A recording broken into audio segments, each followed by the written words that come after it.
আসসালামু আলাইকুম। আজকে পরিসংখ্যান সম্পর্কিত আমাদের তৃতীয় ক্লাসে আমরা আলোচনা করব প্রচুরক সম্পর্কিত সমস্যাগুলো নিয়ে। প্রচুরক আমরা অবিন্যস্ত উপাত্ত থেকে যখন নির্ণয় করব তখন প্রচুরক মানে হলো যে উপাত্তটা সবচেয়ে বেশি সংখ্যকবার থাকবে। যেমন এখানে কিছু উপাত্ত দেওয়া আছে, পল্লী উপাত্তগুলোর প্রচুরক কত। তাহলে আমরা দেখি এখানে 8 আছে একবার, দুইবার, তিনবার। 12 আছে একবার, দুইবার, অন্যান্যগুলো একবার করে রয়েছে। তাই এখানে 8 সর্বাধিক সংখ্যক 3বার আছে, তাই এখানে আমাদের প্রচুরক হলো 8। তাহলে অবিন্যস্ত উপাত্ত থেকে আমরা যখন প্রচুরক নির্ণয় করব, যে উপাত্তটা সর্বাধিক সংখ্যকবার উপস্থিত থাকবে সেটাই হবে আমাদের প্রচুরক। যদি সবগুলো মান একটা একটা করে থাকে তাহলে প্রচুরক হবে 0, মানে কোনো প্রচুরক হবে না। যদি প্রত্যেকটাই একবার একবার করে থাকে, মানে সর্বাধিক সংখ্যকবার কোনো উপাত্ত যদি উপস্থিত না থাকে তাহলে প্রচুরক 0 হবে, মানে প্রচুরক নাই, কোনো প্রচুরক থাকবে না। বিন্যস্ত উপাত্তের ক্ষেত্রে আমরা সূত্র দিয়ে প্রচুরক নির্ণয় করব। সূত্রটা হলো L plus F1 by F1 plus F2 into H। এখানে L মানে হলো প্রচুরক শ্রেণী যেটা নিব, ওই প্রচুরক শ্রেণীর নিম্ন সীমা। F1 হলো প্রচুরক শ্রেণী যেটা আমরা বের করব, মানে যেখানে গণসংখ্যা সবচেয়ে বেশি থাকবে তার থেকে পূর্ববর্তী মানটা বিয়োগ, আর F2 হলো পরবর্তী মানটা বিয়োগ। H শ্রেণী ব্যক্তি বা শ্রেণী ব্যবধান। তা আমাদের এখানে একটা সারণী দেওয়া আছে, বললো প্রচুরক নির্ণয় করতে। এখন প্রচুরকের ক্ষেত্রে আমাদের সারণীর আকার প্রয়োজন নাই, যেটা প্রশ্নে দেওয়া থাকবে ওই সারণী থেকে আমরা দেখব সারণীর কোন ঘরে গণসংখ্যা সবচেয়ে বেশি। তাহলে প্রথম ঘরে গণসংখ্যা আছে 8, দ্বিতীয় ঘরে 12, তৃতীয় ঘরে 5, চতুর্থ ঘরে 15, তারপর পঞ্চম ঘরে আছে 10। তাহলে সবচেয়ে বেশি গণসংখ্যা আছে 15। তাহলে আমরা প্রচুরক নির্ণয়ের ক্ষেত্রে এখানে গণসংখ্যা সবচেয়ে বেশি 15 রয়েছে 61 থেকে 70 শ্রেণীতে। 61 থেকে 70 শ্রেণীতে গণসংখ্যা সবচেয়ে বেশি আছে। তাহলে সুতরাং প্রচুরক শ্রেণী হলো আমাদের 61 থেকে 70। তো এখন আমরা জানি প্রচুরকের সূত্রটা বসাবো, যে আমরা জানি প্রচুরক সমান L plus F1 by F1 into plus F2 into H। তাহলে এখানে আমাদের L এর মান কত? L সমান হলো প্রচুরক শ্রেণীর নিম্ন সীমা। তাহলে প্রচুরক শ্রেণীর নিম্ন সীমা মানে সবচেয়ে প্রচুরক শ্রেণী আমাদের হলো 61 থেকে 70, এখানের মধ্যে ছোট মান 61, এটা হলো L এর মান। F1 হলো প্রচুরক শ্রেণীর গণসংখ্যা যেটা আছে, এই প্রচুরক শ্রেণীর গণসংখ্যা থেকে পূর্ববর্তী শ্রেণীর গণসংখ্যাটা বিয়োগ করবে। প্রচুরক শ্রেণীর গণসংখ্যা থেকে পূর্ববর্তী শ্রেণীর গণসংখ্যা বিয়োগ করলে আমরা যে মানটা পাবো এটা F1।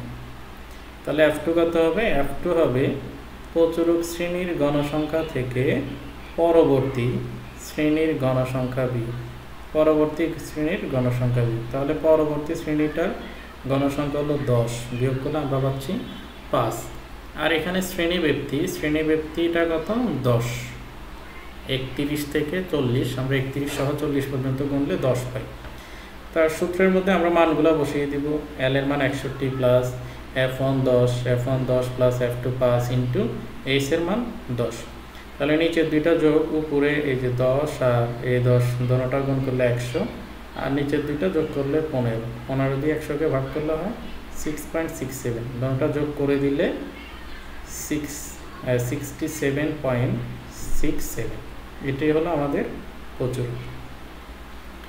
এখন আমরা দেখি আমাদের যে গ্রাফ রিলেটেড সমস্যাগুলো আছে তার মধ্যে আয়তলেখ। এখন আয়তলেখ আঁকার জন্য আমাদের কি কি লাগবে? আয়তলেখের জন্য লাগবে আমাদের শ্রেণী ব্যক্তিটা যেটা দেওয়া থাকবে, তো বাড়তি বের করা লাগবে অবিচ্ছিন্ন সীমা গণসংখ্যা। তার শ্রেণী ব্যক্তি গণসংখ্যা আমরা বসিয়ে দিলাম সারণী করে। এখন অবিচ্ছিন্ন সীমাটা কিভাবে বের করব? অবিচ্ছিন্ন সীমা বের করার সিস্টেমটা হলো এই শ্রেণীর নিম্ন সীমা থেকে 0.5 মানে প্রথমটা থেকে নিম্ন সীমা থেকে 0.5 মাইনাস করব, বিয়োগ করব, এবং পরেরটার সাথে সেম ওই 0.5টা যোগ করে দেব, 0.5টা যোগ করে দেব। তাহলে প্রথমটা থেকে বিয়োগ, পরেরটার সাথে যোগ 0.5। তা আমাদের এই কোণাকুনি মানগুলো সবগুলো মিলে গেছে। এটা হলো অবিচ্ছিন্ন সীমা। এখন আমরা যখন গ্রাফে মানটা বসাবো, গ্রাফে যখন মান বসাবো, আমাদের এই যে এটা একটা গ্রাফের এটা মূল বিন্দুটা আমরা 0 ধরে নিই। উপরের এই যে এটা হলো y অক্ষ, আর নিচেরটাকে আমরা বলি x অক্ষ। এখন আমরা x অক্ষ বরাবর কি বসাবো? x অক্ষ বরাবর বসাবো অবিচ্ছিন্ন সীমাটা। অবিচ্ছিন্ন সীমা যেটা আমরা বের করলাম, ওই অবিচ্ছিন্ন সীমাটা আমরা বসাবো x অক্ষ বরাবর। তাহলে y অক্ষ বরাবর কি বসাবো? y অক্ষ বরাবর বসাবো গণসংখ্যা। আমাদের যে গণসংখ্যা আছে ওইটা আমরা y অক্ষ বরাবর বসাবো, y অক্ষ বরাবর গণসংখ্যাটা বসাবো।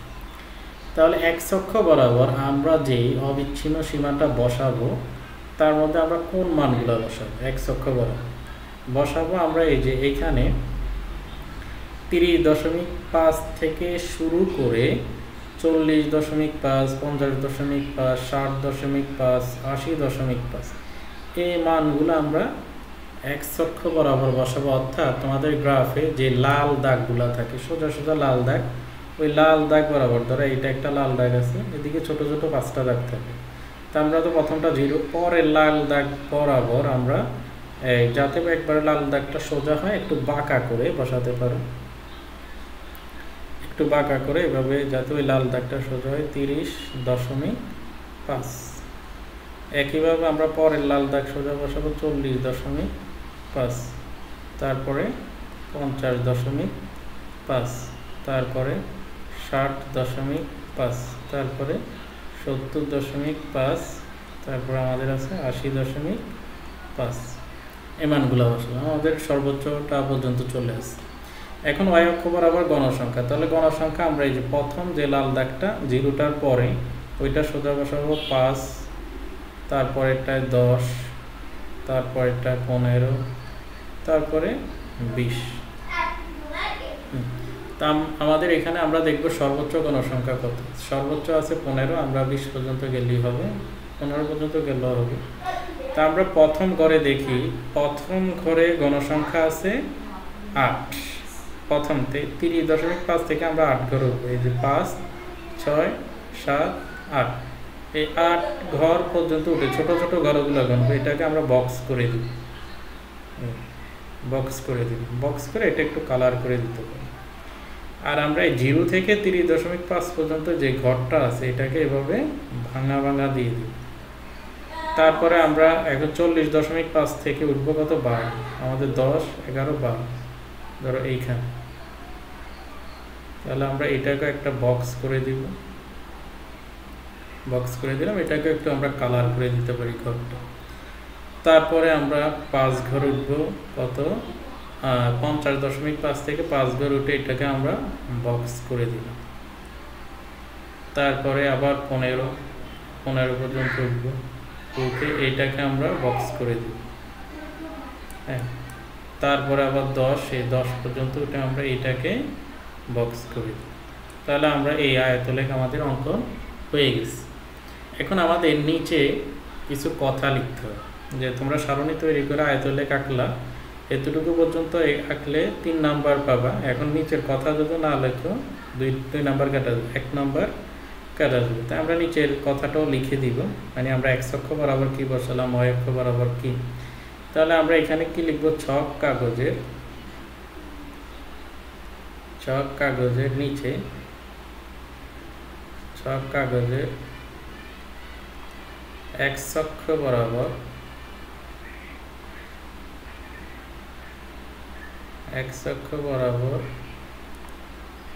এক বর্গ ঘর সমান কত ধরছি আমরা? দেখো পার্থক্যটা 30 থেকে 40। তাহলে এখানে দাগ কিন্তু ছিল ছোট ছোট 5টা, কিন্তু আমরা আমাদের এই 30 আর 40-এর মধ্যে ব্যবধান 10, তাহলে 1 বর্গ ঘর সমান আমরা 10, মানে কয় ঘর গেছি? 2 ঘর। 5 দিয়ে 10কে ভাগ করলে আসে 2 ঘর, তাহলে 1 বর্গ ঘর সমান হলো 2 ঘর, 2 একক। এটা 2 ঘর না লিখে আমরা একক লিখি, 2 একক। এবং y অক্ষ বরাবর 1 বর্গ ঘর সমান 1 একক। এই যে আমরা 5 করে 5, 10, 15, 5 করে পার্থক্য আছে, তাহলে 1 একক ধরে 1 একক ধরে 1 একক ধরে x অক্ষ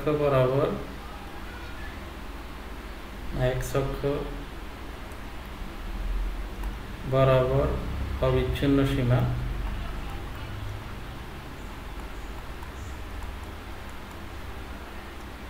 এবং y অক্ষ বরাবর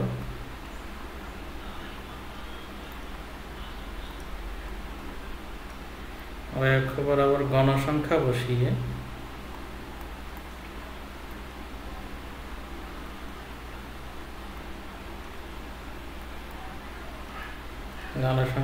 আয়তলে আঁকা হল। আমরা শুধু এতটুকু কথা নিচে লিখে দিই যে কি লিখবো, যে ছক কাগজের x অক্ষ বরাবর 1 বর্গ ঘর সমান 2 একক। কেন 2 একক? এখানে আমাদের পার্থক্য হলো 10, এই 30 থেকে 40, 40 থেকে 50, 10 করে পার্থক্য, ওই জন্য আমরা লিখলাম 2 একক। এবং y অক্ষ বরাবর এই 5 করেই পার্থক্য, তাই আমরা লিখলাম 1 একক ধরে x অক্ষ বরাবর আমরা বসালাম অবিচ্ছিন্ন সীমা এবং y অক্ষ বরাবর বসালাম গণসংখ্যা, বসিয়ে আমরা আয়তলে কাটলাম। এটা হলো আমাদের আয়তলে কাকার সিস্টেমটা, এবং নিচে আমরা যে ব্যাখ্যাটা লিখবো এটা। এখন বহুভুজ আঁকতে আমাদের কি লাগবে?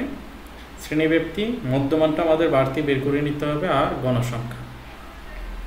তো এখানে আমরা মধ্যমান বের করলাম। মধ্যমান আমরা বের করতে জানি এই দোনোটা, মানে নিম্ন সীমা আর উচ্চ সীমা যোগ করে 2 দিয়ে ভাগ করে দিলে আমাদের মধ্যমান চলে আসবে। এখন আমরা যখন ছক কাগজে মানটা বসাবো, তাহলে আমরা ছক কাগজ যেটা আমাদের কাছে থাকবে বা আছে, ওইটা আমরা এদিক থেকে, মানে একবারে এই শেষ, মানে এই কোন এদিক থেকে একটা ঘর বাদ রেখে লাল দাগ সোজা, একটা সোজা দাগ দিয়ে নিব, লাল দাগ যেটা আছে গ্রাফে ওইটা সোজা, আর নিচের থেকে একটা ঘর খালি রেখে লাল দাগ সোজা আমরা দাগ দিয়ে নেব। প্রত্যেকটা গ্রাফের ক্ষেত্রে আমরা সেম কাজটা করি, প্রত্যেকটা গ্রাফের ক্ষেত্রে আগে এই কাজটা করে নিই। উপরে y, এটা 0, আর এটা হলো আমাদের x। এখন আমরা x অক্ষ বরাবর এই যে 5 মানে লাল দাগ, 5 দাগ পর 5টা ঘর, ছোট 5টা ঘর পর লাল একটা দাগ থাকে আলাদা করার জন্য। ওই লাল দাগ বরাবর আমরা x অক্ষ বরাবর বসাবো মধ্যমান, x অক্ষ বরাবর মধ্যমান বসাবো, আর y অক্ষ বরাবর আমরা কি বসাবো? গণসংখ্যা। y অক্ষ বরাবর গণসংখ্যাটা বসাবো। তো এখন আমাদের এইখানে যে মধ্যমানটা কত থেকে আছে? 30.5 থেকে, 30.5 থেকে। তা আমরা এই যে প্রথম ঘরে, এই ঘরে 30.5টা না বসিয়ে এই ঘরটা ফাঁকা রাখতে পারি, অথবা এই ঘরে আমরা 30.5-এর আগে একটা ঘর বের করে নিব। অর্থাৎ 30.5 থেকে যদি আমরা 10 বিয়োগ করি আসে 20.5। এই কাজটা শুধু আমাদের করতে হবে বহুভুজের ক্ষেত্রে, মানে একটা ঘর, শুরুতে একটা ঘর আমরা বাড়তি নিব, তারপরে আমরা এখানে বসাবো 30.5, পরের লাল দাগ সোজা, তারপরে 40.5, তারপরে এগুলো, এটা 25.5, এটা 35, এটা 45। যেহেতু আমাদের এখানে মধ্যমানটা হলো 35.5, তাহলে 35 থেকে 10 বিয়োগ করলে আসে 25। এইটা একটা ঘর আমরা শুধু বাড়তি নিব বহুভুজের ক্ষেত্রে এটা ফাঁকা রাখতে হবে, অথবা বাড়তি 10 বিয়োগ করে এখানে আমরা একটা ঘর বাড়তি নিব।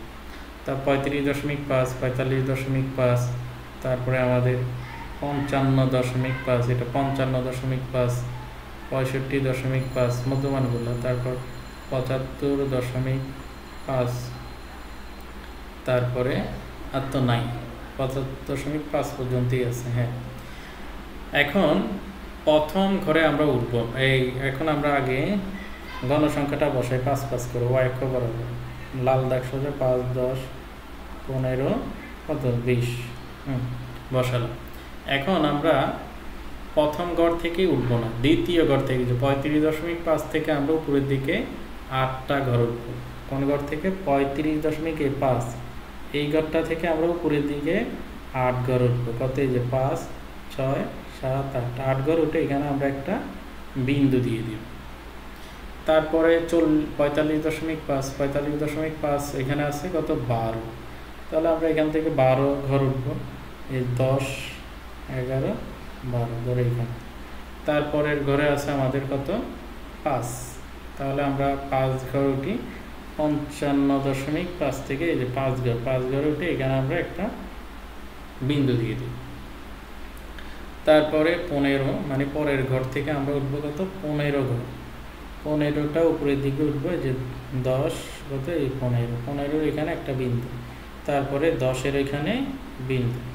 এখন এই বিন্দুগুলো আমরা জয়েন করব। জয়েন করার জন্য 0 থেকে ভাঙা দিয়ে আমরা কত? 25.5 আসবো। তারপরে এই যে আমরা প্রত্যেকটা পয়েন্ট কি জয়েন করে দিব ফ্রি হ্যান্ড, স্কেল দিয়ে দরকার নাই, ফ্রি হ্যান্ড মানে হাতে জয়েন করে আমরা এটাকে নিচের দিকে নামিয়ে দিলাম। এটা আমরা ভিতরে একটু কালার করে দিতে পারি। আমরা এই যে আমাদের বহুভুজ অঙ্কন শেষ। তাহলে নিচের ব্যাখ্যাটা কি লিখবো? আগের ব্যাখ্যার মতো সেম, শুধু একটু লেখা চেঞ্জ হবে। কি হবে? প্রথমে বসাবো ছক কাগজের x অক্ষ বরাবর 1 বর্গ ঘর সমান 2 একক ধরে, এবং y অক্ষ বরাবর 1 বর্গ ঘর সমান 1 একক ধরে x অক্ষ বরাবর মধ্যমান এবং y অক্ষ বরাবর গণসংখ্যা বসিয়ে বহুভুজ অঙ্কন করা হলো। এতটুকু লেখা। তারপরে আমরা দেখি এখন অজীব রেখা আমরা কিভাবে আঁকবো। তাহলে অজীব রেখা আমাদের 2টা ঘর বাড়তি লাগবে। কি লাগবে? অবিচ্ছিন্ন সীমা আর ক্রমযোজিত গণসংখ্যা। অবিচ্ছিন্ন সীমাটা বসাবো আমরা x অক্ষ বরাবর, ক্রমযোজিত গণসংখ্যা বসাবো y অক্ষ বরাবর। কারণ অজীব রেখা ঊর্ধ্বগামী হয়, উপরের দিকে উঠে যায়। তাহলে এখানে সেমভাবে আমরা অবিচ্ছিন্ন সীমা বের করে নিব। আমরা জানি প্রথমটা থেকে, এই যে শ্রেণীর প্রথমটা থেকে আমরা এই যে প্রথম 31 থেকে 0.5 বিয়োগ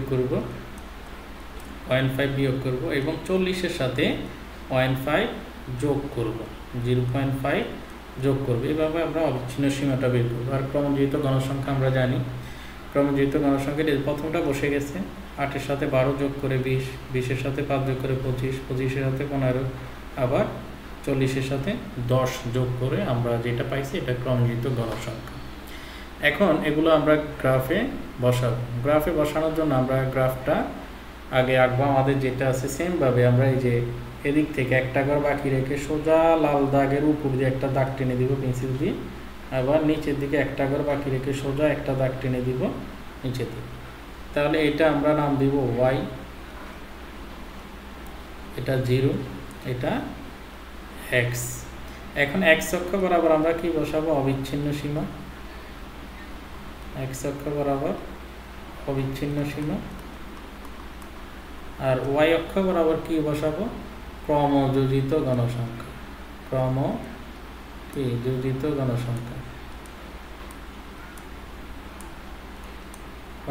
গণসংখ্যাটা বসাবো। এখন তাহলে প্রথম থেকে আমরা এখান থেকে বসিয়ে যাই যে অবিচ্ছিন্ন সীমা। আমাদের প্রথম অবিচ্ছিন্ন সীমাটা হলো 30.5, তারপরে কত? 40.5। লাল দাগ সোজা একটু বাঁকা করে হলেও বসাবো, লাল দাগ যাতে লাল দাগ বরাবর হয়। তারপর 50.5, তারপরে যে 60.5, 70.5, 80.5, মানে আমাদের যতটুকু হয়। তারপর এখন আমরা উপরের দিকে যাব। আমাদের সর্বোচ্চ আছে কত? 50 পর্যন্ত, মানে ক্রমযোজিত গণসংখ্যা সবচেয়ে বেশি।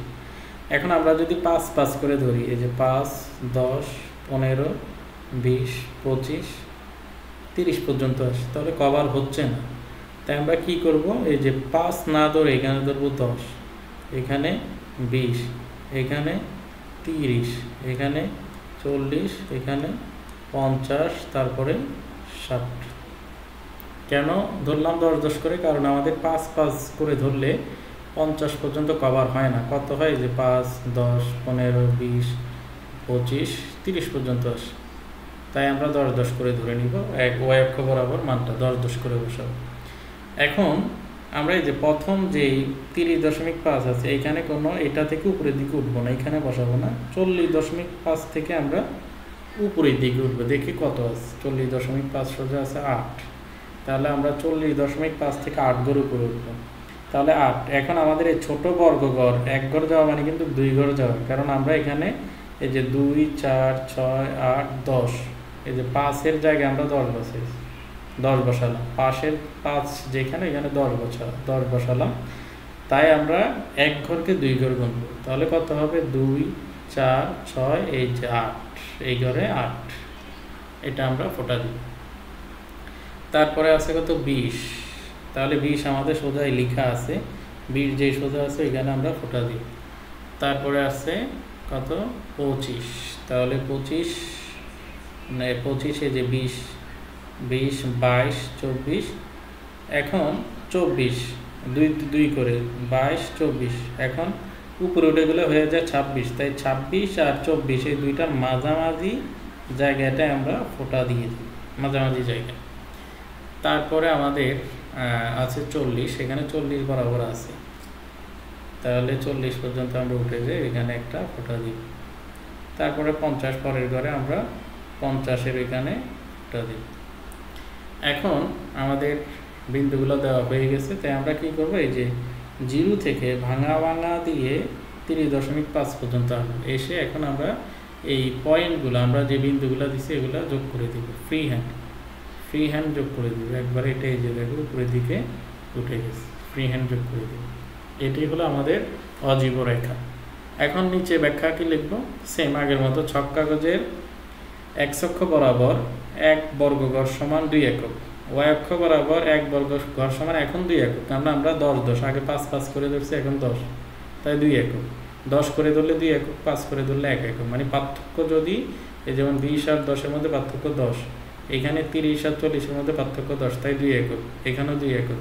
তো x ও y অক্ষ বরাবর 1 বর্গঘর সমান 2 একক ধরে x অক্ষ বরাবর অবিচ্ছিন্ন সীমা এবং y অক্ষ বরাবর ক্রমযুক্ত গণসংখ্যা বসিয়ে অজীব রেখা অঙ্কন করা হলো।